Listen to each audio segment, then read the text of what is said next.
का मौजू हमारा जो है लुब्रिकेशन के बारे में है। लुब्रिकेशन क्या चीज़ है कि मुतहरक पुर्जे जो हैं उनको चिकनाहट पहुँचाना के अमल को लुब्रिकेशन कहते हैं। चिकनाहट किस चीज़ के ज़रिए पहुँचाई जाएगी?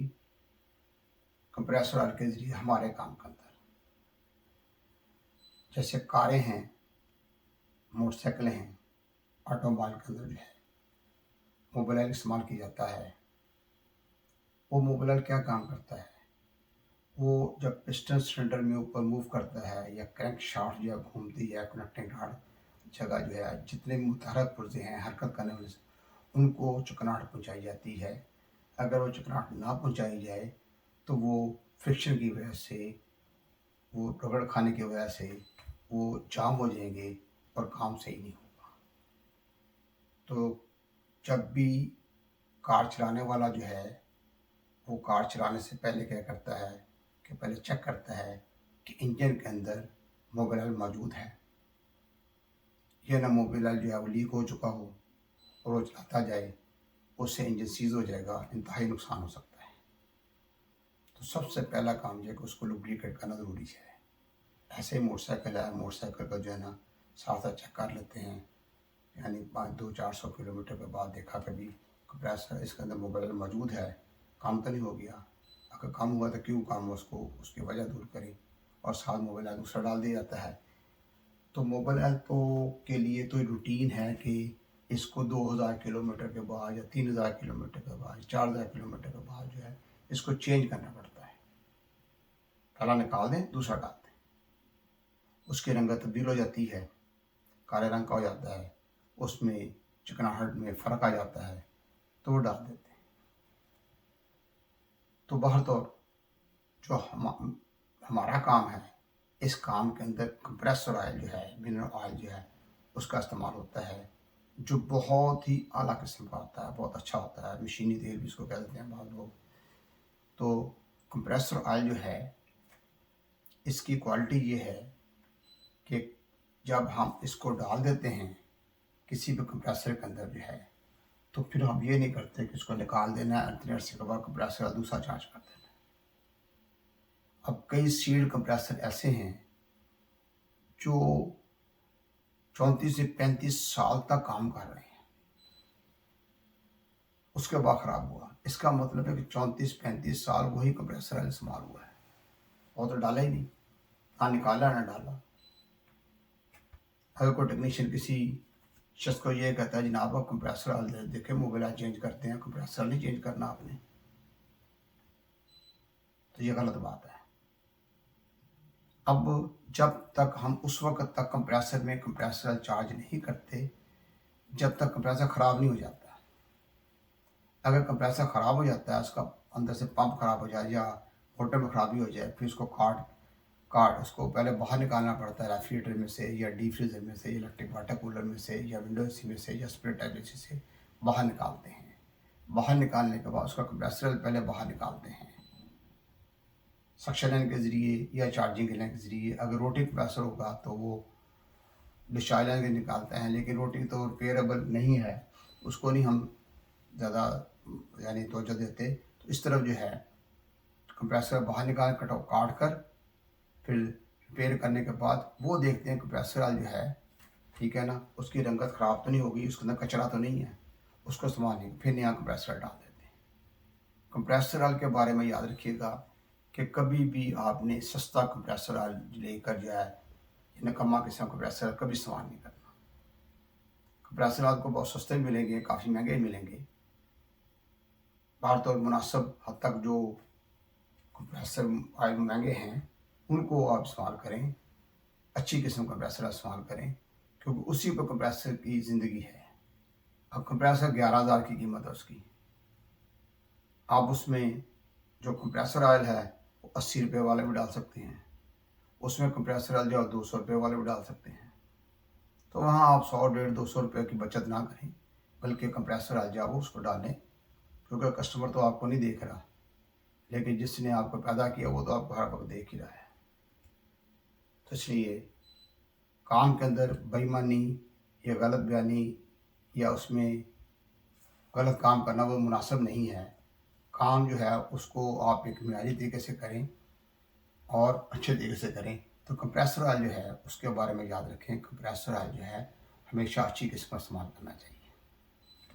फिर वो देखना कंप्रेसर ऑयल कौन सी गैस के लिए है, वो उस वाला कंप्रेसर ऑयल इस्तेमाल करना चाहिए। तो कंप्रेसर ऑयल जो है, जो बड़े यूनिट हैं उसमें तो आपको बताया है कि उसमें बाकायदा ग्लास लगे होते हैं, साइड ग्लास होते हैं, उससे पता लग जाता है कंप्रेसर ऑयल की कमी तो नहीं हुई, वो और डाल देते हैं। तो जो सील्ड कंप्रेसर हैं उसमें तो कंप्रेसर की कोई ख़राबी हो जाए या कंप्रेसर गया तेल उठाकर कंडेंसर में भेज दे, फिर कैपेटो में चला जाए, फिर उसके बाद वेपोरेटर में चला जाए, तो कंप्रेसर में कंप्रेसर ऑयल की डेफिशिएंसी होने की वजह से कंप्रेसर ख़राब हो सकता है।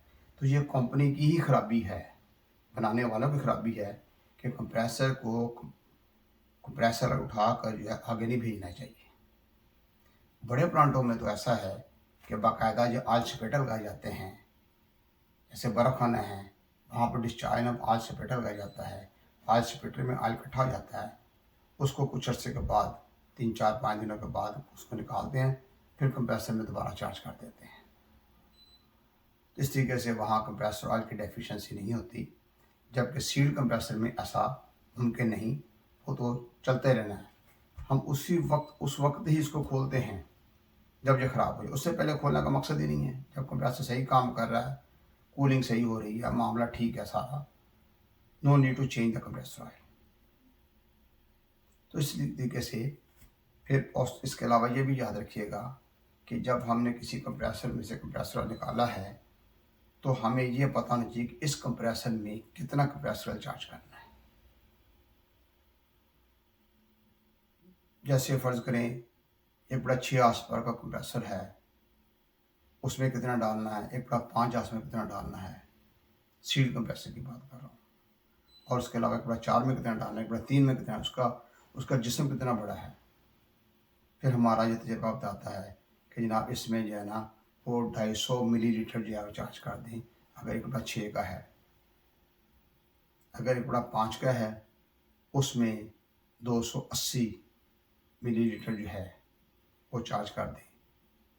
अगर बड़ा 4 का है तो 300 मिलीलीटर चार्ज करें। एक बड़ा 3 का है तो 350 मिलीलीटर चार्ज करें।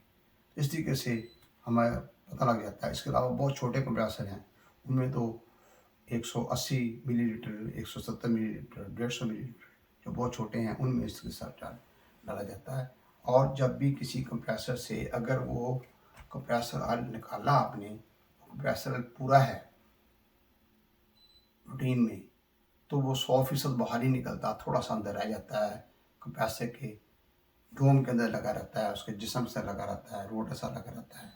तो जब आपने दोबारा कंप्रेसर चार्ज करना है तो जितना आपने निकालना थोड़ा सा ज़्यादा चार्ज कर देना ताकि वो पूरा हो जाए। कंप्रेसर ऑयल बहुत ज़्यादा भी डाल देना, ना कम डालना, दोनों लिहाज से वो गलत है। जितना कंप्रेसर ऑयल उसके लिए मौजू है उतना ही डालना चाहिए।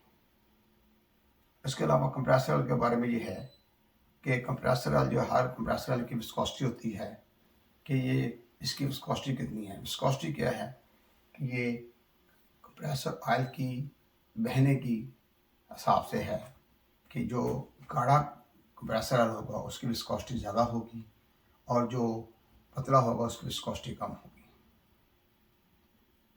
फ़र्ज़ करें 2 कंप्रेसर आपके पास ऑयल पड़े हुए हैं, आपने देखना किसकी विस्कोसिटी ज़्यादा है, किसकी कम है। एक शीशा ले लें, उस पर दोनों का एक-एक ड्रॉप एक ही तरतीब के ऊपर, एक ही लाइन के ऊपर समय लगा लें, बराबर डाल लें, उसके बाद उस शीशे को टेढ़ा करें, ठीक है। तो अब जो कंप्रेसर ऑयल ज़्यादा बह जाएगा उसकी विस्कोसिटी कम है, जो कम बहेगा उसकी विस्कोसिटी ज़्यादा है। जैसे शहद है, शहद की विस्कोसिटी ज़्यादा होगी, सरसों के तेल की विस्कोसिटी उससे कम होगी, मट्टी के तेल की उससे कम होगी, पेट्रोल की उससे कम होगी। तो बहुत और विस्कोसिटी जो है वो देखना पड़ता है। जो छोटे कंप्रेसर हैं उनमें कम विस्कोसिटी का कंप्रेसर डाला जाता है, जो बड़े कंप्रेसर होंगे उसमें ज़्यादा विस्कोसिटी का कंप्रेसर डाला जाएगा। जैसे बर्फ़ खाना या वहाँ पर जो कंप्रेसर होगा उसमें थोड़ा सा गाढ़ा आपने डालना है और जो दूसरे उनमें कम डालना है, ठीक है। इस तरीके से ये देखना पड़ेगा कि कहाँ पर कितनी विस्कोसिटी का कंप्रेसर ऑयल इस्तेमाल करना है। अब कंप्रेसर ऑयल की खसूसियात जो है उसके बारे में मैं आपको लिख देता हूँ यहाँ पर, फिर आपने इनको गौर करना है। कंप्रेसर ऑयल की खसूसियात क्या होती हैं, अच्छे कंप्रेसर ऑयल की खसूसियात क्या होती हैं। अभी आपको ये पता लग गया कि मुतहरक पुर्ज़ों को चकराहट पहुँचाने के अमल को लुब्रिकेशन कहते हैं, और लुब्रिकेशन के लिए हमारे काम के अंदर कंप्रेसर ऑयल इस्तेमाल किया जाता है। और ये भी मैंने आपको बताया कि कंप्रेसर ऑयल के अंदर जो है ना, यानी आपने ये नहीं करना कि सस्ता या हल्का कंप्रेसर डालना, हमेशा अच्छी किस्म का, आला किस्म का कंप्रेसर जो है वो उसका इस्तेमाल करना है।